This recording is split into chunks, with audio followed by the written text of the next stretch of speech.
Good morning and welcome. We are here at our 10th episode of Movers Connect Live. And if you have not noticed by all the pink going on, we're having a celebration today, you guys. And I guess, let me give you guys a second to see if you can guess what today we're thinking about. There's a few clues in the room. Okay, I'm gonna let the mystery go. We are celebrating and talking about breast cancer awareness today, and I am so glad that we're able to just spotlight this topic that is something that definitely affects primarily women, but men too, surprisingly. Yes, men can be affected by it as well, but we want to go ahead and lift out the spotlight, let you know that there is various resources available. There are ways to be able to still live and be able to have a portion of life that's going to still be worthwhile and be able to do things that, you know, can help you to live your best life and definitely connect you with resources. So here we are, we're going to start. And, you know, if you guys have any questions, make sure you go ahead and put that in the chat.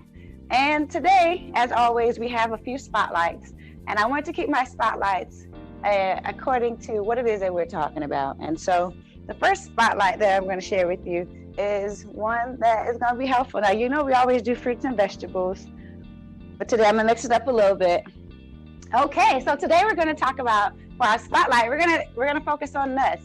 And why? I'm going to give you exactly why, guys. A study was done, and it's published in the National Library of Medicine, and it found that a high consumption of peanuts, walnuts, or almonds significantly reduced the risk of breast cancer by 2 to 3 times.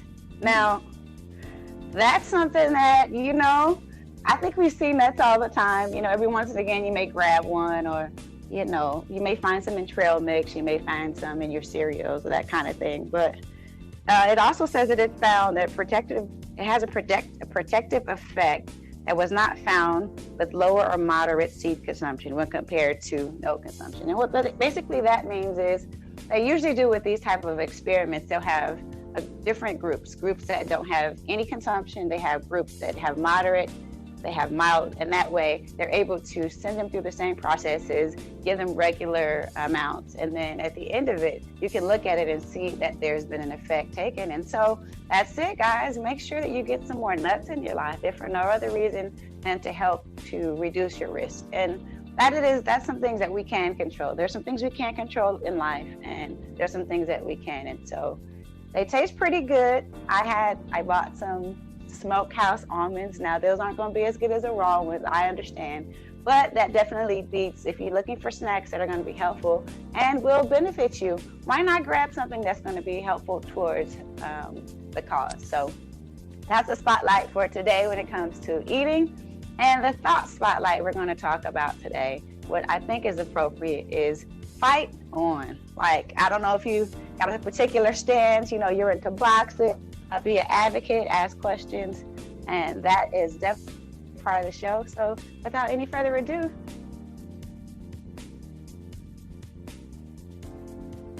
I'm going to introduce you guys to my first guest, and we have Charlotte here. How you doing? I'm doing well, thank you. And thank you so much for joining us today. This is our first guest, and Charlotte, I met her at the support group I was going to with my mom, and I just really appreciated her approach to just, you know, getting in there and helping people and just providing resources and a voice. So can you introduce yourself and so that the people get to know who you are? Sure. My name is Charlotte Kilgore. I'm a 3-time breast cancer survivor. All three of them have been 3 years. I'm a 24-year. I'm a 15-year, and I'm a 6-year survivor. Woo! Multiple fronts. That's what I'm talking about. Yes, and I'm still here and blessed every day. Yes, praise God. And we're so excited. We're glad to see you. And just, you know, that's kind of the thing that I think is a great thing for people to see, is that, you know, you said 3 times now. You know, some of us, I think we can get jaded by, it's just like, we're walking around and this is what's supposed to happen and everything's just supposed to be a certain kind of way. And when, you know, something hits you that definitely puts you in a higher risk category. Some people have a tendency to take that and just kind of lay down. And so, can you just talk to me a little bit about that? Like, how, what was it that you first noticed? I put it this way. What were the first things that you noticed? The first thing that got you to notice that something was different? Well, my husband and I were playing around, and he actually touched me, and it hurt. And generally, they used to say that breast cancer does not hurt, but that's not always true. Sometimes it can, and sometimes it can't. Okay. So I went into my physician because I was on my cycle. So you know how the breast is inflamed anyway. Yeah. Exactly. So it went down, and I couldn't find it. But I knew that there had been something there, but it had gone down. So I went into my doctor. She did a breast biopsy, and 3 days they called me in, and told me that I had breast cancer. Wow. That was 24 years ago. Wow. And in 3 days they called you back. That's yes. Is that a typical time frame as far as them letting you know that that there's something going on they want to look into a little bit more? It depends on the doctors. Sometimes they'll do images, and they'll just contact you and say, we need additional images. In my case, I had a biopsy. And because we could feel the actual lump, so they wanted to actually test. The general rule is anywhere, depending on the urgency, and what I mean by that is the size, but they can get it back anywhere from, I would say, the average of 2 days until about a week. Okay. So that's a short window of time, and it is. I want to kind of talk to you about, like, can you tell us a little bit about your family? I know we're all more in the sum of, things that we can be defined by. So yeah, can you tell me a little about your family? Sure. I've been married 32 years to the same husband. All right. I like how you said the same husband. Amen. Same husband, girl. He's walked the entire journey with me. Wow. He's been by my side. He's walked this entire journey. He was there with me the first time I had it in the doctor's office for the actual results, which was a blessing. I have a 29-year-old and a 31-year-old. I have a pastor and a son that's an officer. Okay, that's awesome. So it sounds like you definitely have some good support systems in place. And initially, like when you were able to get the news, now did you go in by yourself, or did you take someone with you? Well, originally I went in by myself because I just didn't know, and my husband being an officer, it was really odd because I generally went to the doctor by myself. He showed up in uniform. Wow. Okay. Yes. Gotta get some attention. Yeah, I thought that was God talking, because the odds of him just showing up, he showed up, but he knew he was coming or anything. He just kind of appeared. He showed up. Wow. Which was the blessing. So he was there with me, and they gave me my options. And I'm not a person that procrastinates. Right. And I really didn't say, well, you can think about it. I said, no, let's talk about it now. And they told me what my options were. I went from there. Wow. Yeah, that sounds pretty decisive. That sounds very decisive. And earlier in the show, and I'm going to bring this to everyone that comes in.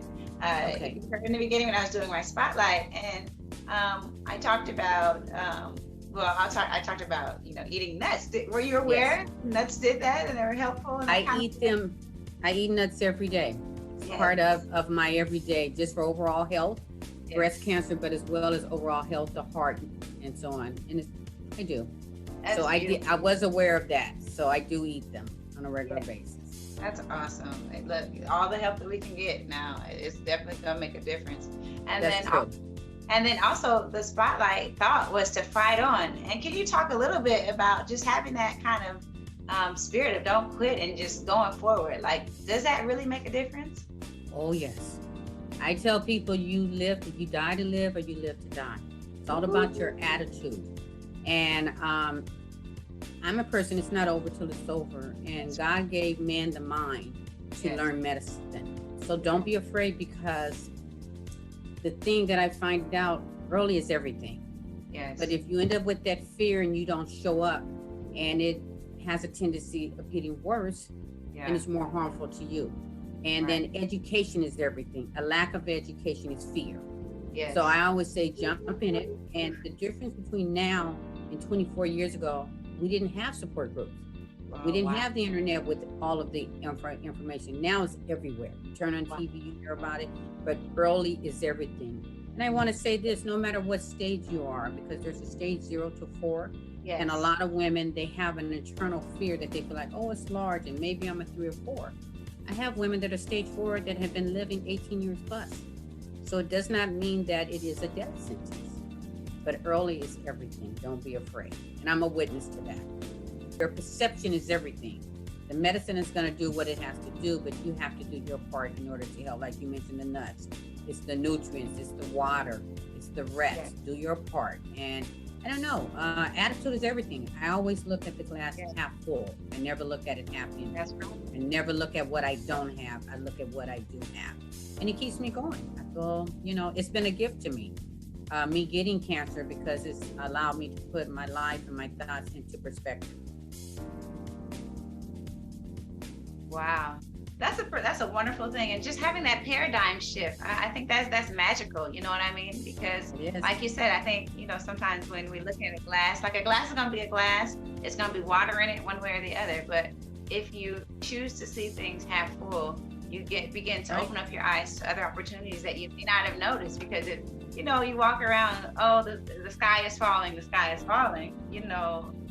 that's not going to help you out. You know what I mean?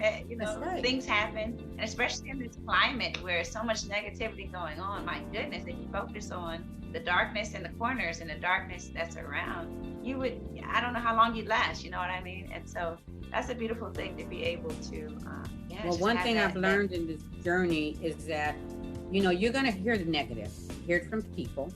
And then the doctors will give you, because statistically, they have to give you what the statistics are. But in that statistics, I always tell people those are things that they have to know factually, but it does not mean that it's going to happen. But if your mind begins to think that that's going to happen, usually it will. Yeah. Yeah. There's, what is that? The power of, there's a theme for that. I can't think of what the name is, but law of attraction or something like that. Law of attraction. Something like, yes. Yeah. Mind over matter. Mind over matter. And even the Bible says, speak life. You know what I mean? And speak those things into existence that are not. Speak to those things that aren't as if they are. I'm gonna have to look at the actual verse for that, but I'll pop it up on the screen when I find it. But it's true, it's something there to it. Well, like I told my children, I said, I'm sorry, I feel like I'm talking over you, but it's breaking up. No, you're fine. Go ahead. Okay. I noticed with my children, I always told them each time I got it, Mommy got it again, and we're gonna do this again. That's just the way we look at it. I don't look at the negative. We did it once, we did it twice, we did it 3 times. All right. What we do. And then when it's my time, everybody will get a time, but it's not today. That's right. Not today. They have that comedy guy. I don't know who it is, but not today. Right. That's right. Dig it. Right. And I definitely, am inspired by, everything that you said, and just your spark of life and your go get it mentality. It definitely inspires me all the time.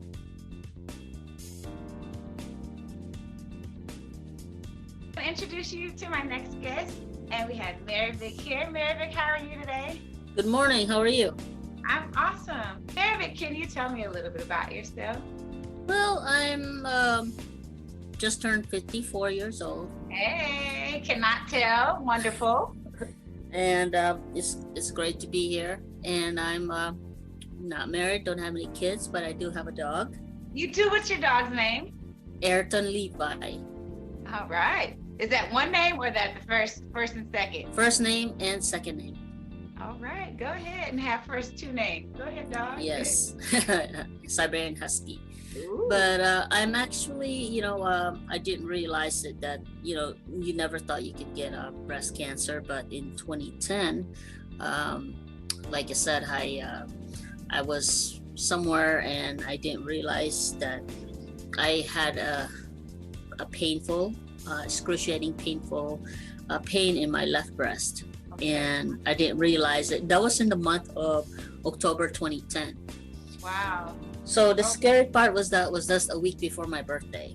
Are you? Oh, that's not the birthday gifts you like now. No. So but it caught your attention. It was something that caught your attention, though. Yes, but the scary part is it was the month of Breast Cancer Awareness Month. It is. So you of course your brain is just going crazy.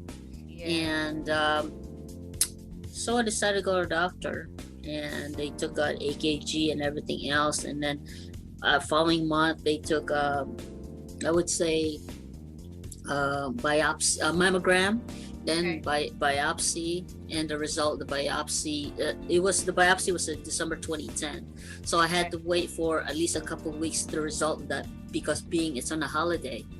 So moved to January 2011. Wow. Middle of the week, I was told I had breast cancer, which is, it's scary, but at the same time, you really don't want to start your year having all that. So it was, yes, it was very devastating, but at the same time, it's like, okay, what can we do? So there was a lot of, it was like when you get diagnosed, it's basically it's very fast paced, because your doctor, your primary, your surgeon, what do you want to do? How do you want to proceed, move on forward, whether you need surgeries, treatments, and whatnot. So yeah, it was it was a lot to handle at one time, huh? Can I ask you a question though? Like, did you, in your process of like coming into awareness, and it seems like it was something that happened during the holidays, which, that's an interesting time. Were you able to have someone to go with you in the process of finding out, or just kind of doing more investigation? Was someone able to go with you? In the process of that, before I found out the diagnosis itself, I just did everything on my own. Oh, okay. But, because my brother and my sister-in-law was living in another city, and both my parents were in the Philippines. So basically I was on my own, but my brother was with me when I did the biopsy in December 2010. Oh, that's good. He went with you. Yeah. So, but on finding out the diagnosis, my whole family was with me. Oh, good. And can you and just in your experience, and I know everyone has their different experience, and that's something that is very important to be able to like understand when it comes to with breast cancer. Everybody's onset is different, and then the way people kind of go about the treatment and finding out, it's different too. So like, just for yourself, when you went on your own compared to when you had somebody with you, was there could you tell that there was a difference in how things turned, like in the out, and how things, how it helped you? How did it, could you tell? Yeah, it was very different. When I did on my own, it's like you're on your own mode. You have to be strong-willed on your own mode.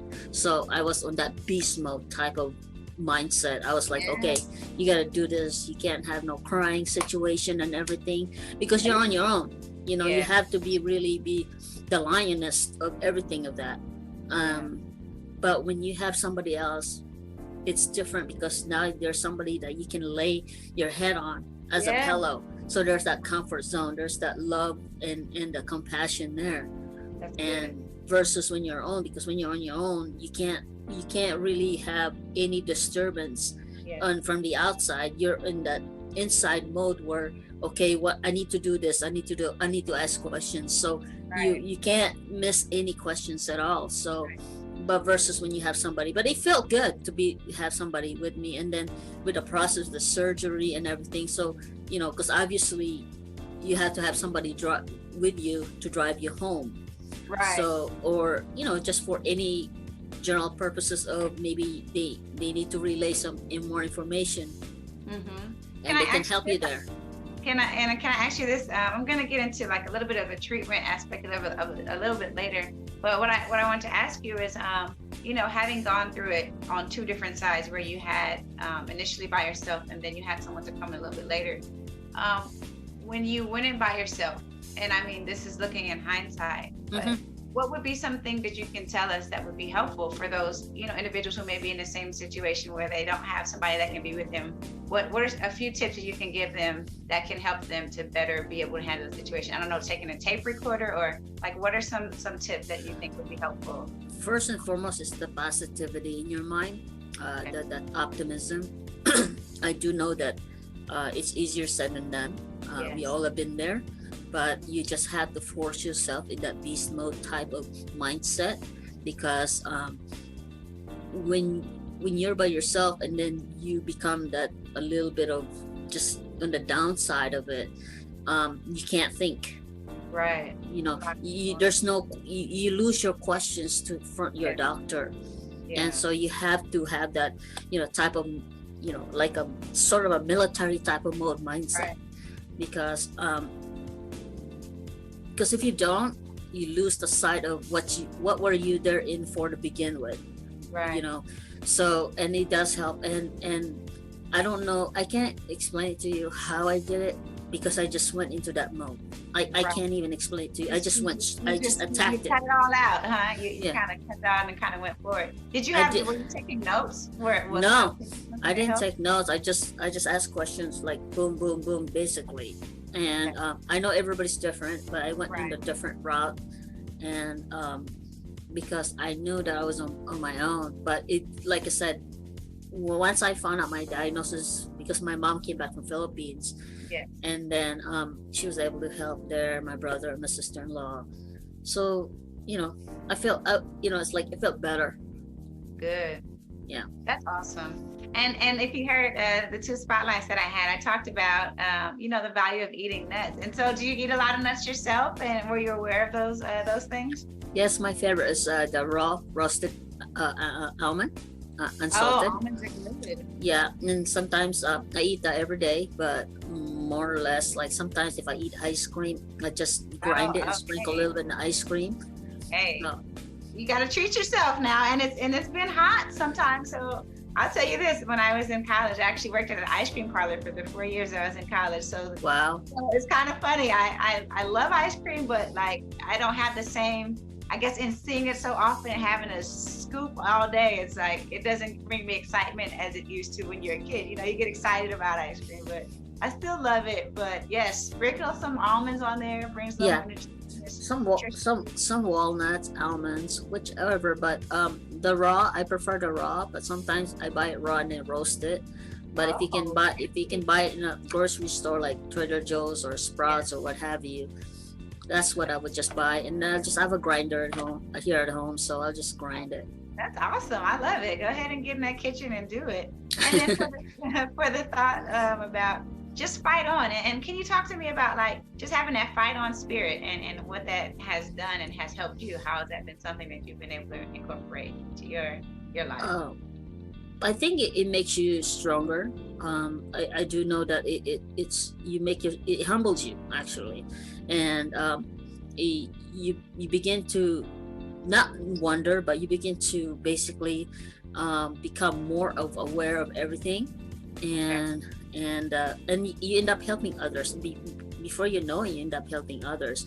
And I'm very fortunate to meet the ladies that's in the support group that I've been on and co-felicitating, because you're learning a lot of others situations, their diagnosis, and sometimes you just everybody brings to the table, but at the same time someone's diagnosis might be different from others, but at the same time you learn all that stuff because they might be new treatments that you can learn from, and it's great because the ladies that I co-facilitate with, the type of treatment I had, the last one I had, they never have gone through it. So, the science of the medicine, obviously combined with technology, the technology itself changes every 6 months or every year. So that's always good to know that if there's a newer treatment and a newer medicine on it, so it's nice to share it with others. So yes, it humbles you and it makes you help more. Yeah, and just being able to for your family, how are you able to persevere for your family? How has that been for you, that part of it? I think it's great. I just joke around with them. I think that's the only thing that you can joke around with them, talk about the diagnosis and everything. So I share the knowledge. I think that's able to become everyone's aware of it, and the support is unbelievable. So I can't complain with that. So it's really phenomenal. I'm just very, very blessed and grateful for that. So that's all I can say, pretty much. That's a beautiful thing, and thank you so much for sharing. And I'm going to pop you guys in, pop you back in just a bit. I'm bring out the next person.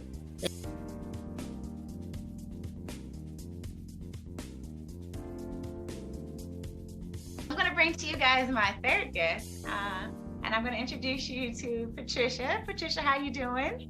I'm great. How about yourself? Thank you. I'm doing good. Now, before I let her go ahead and tell her just a little bit about her story, I have known Pat. How long has it been? It has been, a long time, and Long time. it was a blessing, man. It's just amazing how life happens and the way that you reconnect with people. Sometimes you just never can expect it. The short version is when I first started in public health, way back in about 2009, 2010. I just finished, my MPH, and I was working with a nonprofit called African American Health Institute, right? Oh yeah. And at that time, we used to have a community forum, basically, community collaboration once a week. I believe we met, or was it twice a week? It's been some time. Once a week. Like twice a month. Twice a month or once a month. I don't remember. But once a month. In any case, once a month. Yes. And so they brought just different, individuals who had different focuses that they wanted to share with the community, wanted to get people involved with different resources and different things going on. And that's where I met Pat, and I believe you were Susan G. Komen at the time, right? I was as a volunteer. As a volunteer with Susan G. Komen, but she was fervent and she was definitely present, definitely always had resources to share and get people engaged. And I just loved her sunshine spirit. And years later down the line, I think what happened, and we'd pop in and see each other from here to there. And health fairs and things like that. At health fairs, yes, from health fairs. And it was always a welcome sight, because it's like, those people that you meet, initially when you're getting into a thing, and they always have some encouraging word for you. Like when you've gotten a little more established in what you do, and those people are still there. It's always a beautiful thing. So anyway, I ran it. I think it was when we were going through, trying to find a support group with my mom, and she got a number from, I don't remember who she got the number from, but they were like, oh, there's a support group in Fontana, here's a number to call. They're like, the person who regularly is there is not going to be there this week, but I'll give you a number for this lady named Pat. And I was like, maybe, I don't know, it may be the same Pat, who knows? Well, lo and behold, you show up, and guess who I saw, guys? Pat was right there leading out the group. And so, just to be able to come back into, something that she has always been, not only just a warrior in dealing with her own life situation, but on the lines of promoting health and wellness and being able to provide resources to the community for years. It was beautiful to be able to connect my mom with a person who I knew was serious about it. And so now you could go ahead and introduce yourself, Pat. I think I threw one to you, and Okay. tell me a little bit about yourself. Thank you for the compliments and reminding me of my journey, because I totally forgot about that. And I just want to the other two ladies, Marivic and Charlotte. When you came to the group, I wasn't just spearheading it by myself. It takes, like you said, a village, and the three of us together as facilitators keep the group going. Well, at this time, it's on hold, but yeah, those two ladies, I mean, without them, I don't know where we would be. Yeah. So, okay. So, can you tell me a little bit about yourself? And you're right now, like how has your journey been as far as just being able to, like how long have you been a survivor? Okay, I'm a 2-time survivor. Actually, I'm 71 years old. Back in 2002, at the age of 53. Not look like it. Okay, thank you. I went in for a routine mammogram, and they saw some calcification. They called me back in, and I had a biopsy, and lo and behold, I was diagnosed with cancer. Bad news. Good news, it was stage 0. I didn't have to have chemo. Stage 0. I'm sorry? I said amen for stage 0. Yeah. Yes, stage 0. And so there wasn't any type of treatment required. I was able to have, it was on the right side. and I was able to have immediate reconstruction and tram flap. And that allowed me as a volunteer for Kaiser to be a part of the Image Reborn, which allowed women who were anticipating reconstruction to come into a group setting. And we talked about the different forms of reconstruction. Wow. And, but fast forward 15 years to 2018, I was, just laying in the bed, and I put my hand on my left breast and I felt something hard. Now, with stage 0, that's the earliest detection you can have. So, right. Yeah, so, I did my self-examinations, and I was an advocate of self-examinations and early detection. So I was what I preached. Well, I felt this lump and I didn't want to believe it. I, decided to get it checked, of course. And I have to throw in that at that time I was 69, and I have, and I just have problems due to health problems, I should say, due to hereditary problems, high blood pressure, arthritis. I dealt with some neuropathy. I had thyroid surgery. I even had a, mild heart attack where I had to have stents put in, but I'm good. All of it is good. Yeah, still going. Yes. When I went in. Now let me ask you this. I'm sorry. Go ahead. I'm sorry. I didn't mean to cut you off. I just had a thought. I get excited, so apologize for that. At any time. What is it? So what I was going to say is, okay, on the second time, was it on the same side or was it on a different side that no, you noticed? The second time it was on the left side. It was a new cancer, stage 3. Wow. Yeah, and it had spread to the lymph nodes, to the lymphatic system. And so I had to have another mastectomy. Well, I would say another, but on the left side this time. They also removed lymph nodes. 7 out of 11 were removed, and of the 11, 7 were positive. So I had to go through 6 months of treatment, meaning chemo and radiation. But I just want to share that I was diagnosed in August of 2018. However, May of 2018, my husband had been diagnosed with throat cancer, stage 4. So here he was getting ready to go through treatment, and then I'm diagnosed. So we were getting ready to go through it together. Wow. And that it seems like there was definitely a lot of things going on, and I can't even imagine, the amount of trying to support each other that you guys had in that time frame, dealing with it, different things, but around the same type of severity. The lady that spoke first, Miss Charlotte, that's my girl. Yeah. You should always have support. She was my support. She was my breast buddy. And unfortunately, I had to interrupt her vacation in Dubai because I ended up contacting her so she could talk me down off that ledge because it had gotten that bad. That's a good friend. Oh, that's a good friend. She took my call. That is a good friend. Oh, yes. Oh, yes. I thank God for her every day. Yes. And it was something. But I felt, I guess it was something I had to go through.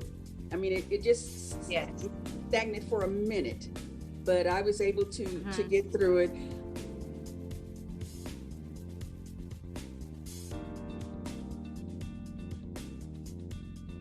So I'm going to read a few fact sheets here. I got this from Susan G. Coleman, and then if you can just talk a little bit about it. So it says, in the United States, breast cancer is the most common cancer among women in the U.S., accounting for 30% of newly diagnosed cancers.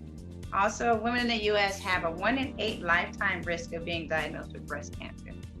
The last thing I want to share is that it says every 2 minutes, 1 case of breast cancer is diagnosed in the U.S. So, in the U.S., definitely there are higher rates. This one I think is apropos as well. It says improvements in early detection and treatment led to 40% decline in breast cancer deaths in the U.S. between 1989 and 2016. So can you talk a little bit about early detection and, treatment process that you have gone, your particular, if you don't mind? And I guess it would be important to say what particular type that you have. Okay. First of all, I am 63, and I'm a 24-year survivor, 16-year survivor, and I believe it's 6 years. Hard to remember now. But in my journey, there has been a lot of improvement because legislation is involved, education is involved, you have the internet, so there's no excuse not to be informed or educated. Whereas when my journey started 24 years ago, I didn't have any of this. I didn't have a breast buddy. I didn't have an advocate. I just had to learn to read. But in that journey, I think because there's so much information out there and we openly talk about it the way that we are, we're helping women to not be afraid. And more and more women are dealing with it head on and face on. They're showing up. They're talking about it. They're getting screened. And the education is naturally out there. And we, as for African American women and other minorities, but minorities are at a higher risk, which is scary because we get it less, but we die more. But a lot of it is the lack of education and fear. That's right. And I'm a component or a believer in that. That's not acceptable to me. And that's why we do what we do so we can see us. When it originally happened to me, I remember walking into Kaiser. I didn't see me. I was the only one. I was 39 and I did not see me at all. And it was scary. And by me, you mean you see any other African American women in there? Is that what you mean? No, I did not. Wow. And even going through the journey, there wasn't someone for me to be paired up. People were just not as open 24 years ago.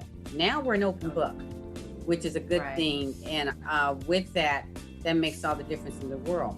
Like myself, I've had breast cancer 3 times, and all of them are stage 1.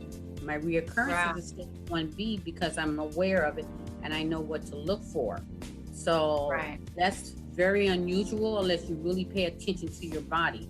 So I don't want to say I'm blessed because I feel like we're all blessed to be survivors. I don't care what stage you are. That's how I look at it. On this side of the ground, you're blessed, especially these days. But I just want to go back a little bit. You said you know what to look for. Can you share with some folks what it is that you find that has been helpful to identify? And I know, with everybody's body, it's a little different. But just in general, these are just different things that people can kind of look for and notice. Okay, well, just like you speak on education and health, I'm a believer of that. I work out generally 3 to 5 days a week, and I was doing CrossFit. So CrossFit is where you're doing the tires and hanging from the wall. It's serious, Serious. But the gift to me was in my armpit, I felt the tip of an ink pen. Just the tip of an ink pen, hard. So I communicated with my doctor, and my cancer was back. It was a local reoccurrence. Because even though they take the breast tissue, there's always a little bit left. So in that, I know to check my scars. I have my husband check my scars to make sure that there's nothing there, even if it's a pimple on the head, because it can reoccur anywhere. So the main thing is to be informative. Don't be afraid. It's better to call and have a wasted appointment if you want to look at it that way. Know that you're okay, and that's what I do. So in all of mine, with the self-test, how often do you do the self-test, and what are you looking for when you do a self-test? I do it monthly because you don't want to do it too often, because if something changes, you won't know that it changed. A month, like on your birthday or the first of every month, if I'm in the shower, I take soap and I rub over my breast area, my chest area, my armpit area, my lymph nodes up in here. The same way when the doctor does an exam, he does in here, in here, in here, because breast cancer has a tendency of traveling there. They don't know why, but it does. So the main thing you want to feel like for the little marbles, I guess you can call them that, which are the lymph nodes. So I do it monthly. That way, if something comes up, I'll be able to feel it and know that it's different. All right, Mary Vic, hello, and hello again.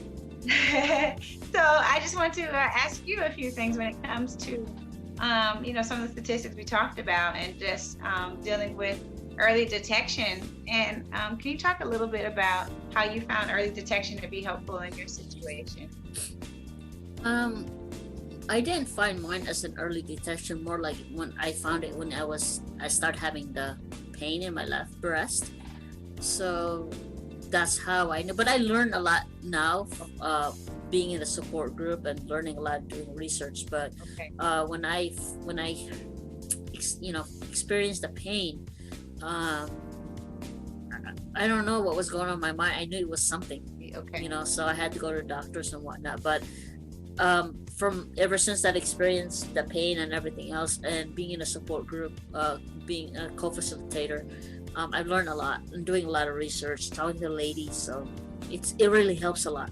And can you tell me a little bit more about yours specifically, if you don't mind, like what when you initially did your testing, what stage were you at, and can you talk a little bit about that part of it?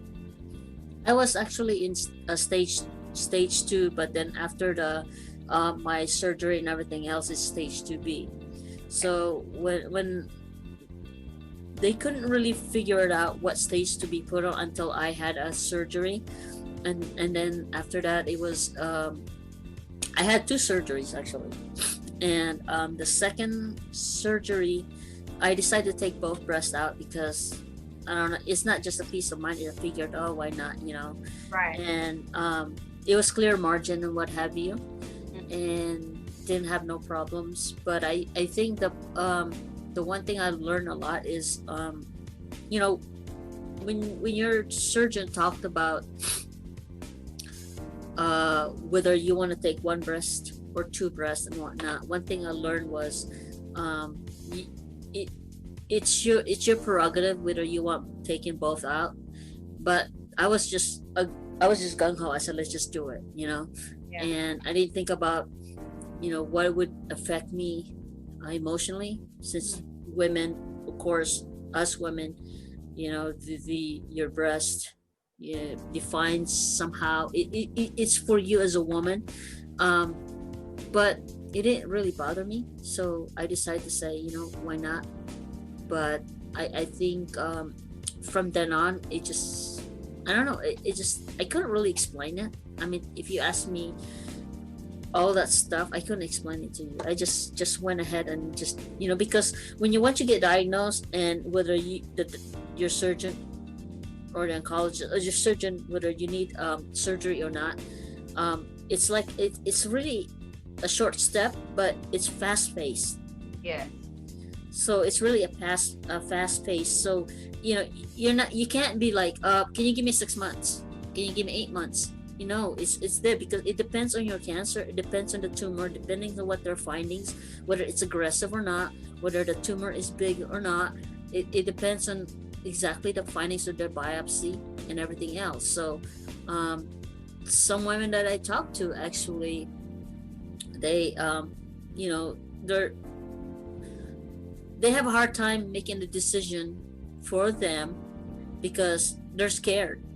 And I do know that the fear factor of that intervenes your decision, the decision making. So for me, it was just a fast pace, because I did some research and whatnot, but I actually talked to other ladies. But I just can't, it's hard for me to really totally explain it, because it was just too much. It was fast for me. So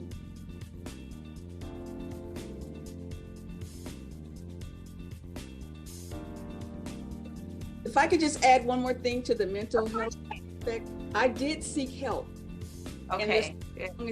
I know sometimes in our community, we'll say, well, you don't need help.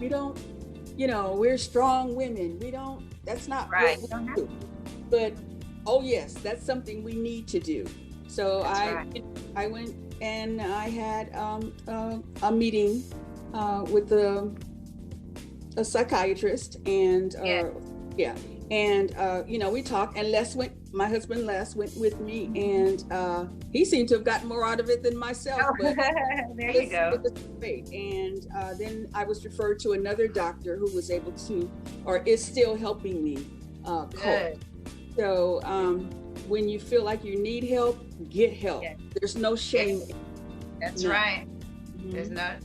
There's no shame in enriching your own life. You know what I mean? You can't feel guilty about that. And I think oftentimes there's a stigma sometimes that people like associate with it. But at the end of the day, like, you're responsible for yourself. I mean, God is definitely there for those who, you know, have different belief systems, and you can consult whoever you talk to. But, you know, the thing is like, you know, we're responsible for ourselves. And so if we get to a place that, you know, perhaps things aren't coming as readily or as naturally to keep our spirits encouraged, there are people who are trained to be helpful. Yeah. I mean, there's actually something there to give you some tools to put into your toolcase, is the way I like to look at it.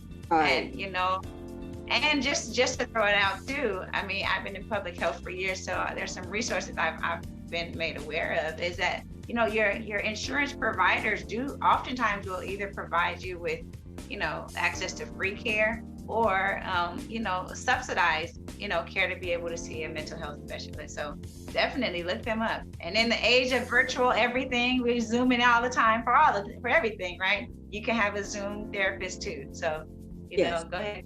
Resources. I'm glad you brought that up. Thank you so much.